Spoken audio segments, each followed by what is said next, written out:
কাল রাতে 1:30টার সময় ম্যাসিভ কার্ডিয়াক অ্যারেস্ট হয় এবং সেখান থেকে আর রিকভারি করতে পারেনি। কতদিন ধরে ভুগছিল? মানে হসপিটালে ভর্তি ছিল 600 দিন। 26 ভোটের আগে একটা কি তৃণমূলের একদম সুপ্রিমো তৃণমূলের প্রতিষ্ঠাতা ছিলেন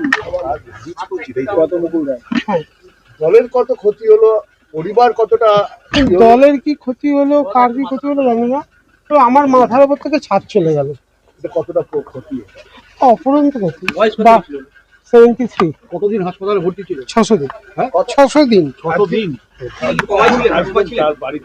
আমি পৌঁছে গিয়ে অলমোস্ট কমাইছি। আমি কাউকে জানাইনি দলের এখন অবধি। কেউ ফোন করেছিল? আমি কাউকে জানাইনি। আপনাকে কেউ ফোন করেছিল? দলের অনেকেই করেছে এবং সবচেয়ে বড় কথা যে গ্রামগঞ্জ থেকে প্রচুর মানুষ ফোন করছে। মুকুলদা তো একদম মাটির থেকে গ্রাউন্ড যদি আপনারা ছাড়েন তাহলে আমি পৌঁছাতে পারি, আমার কাজগুলো করতে পারি।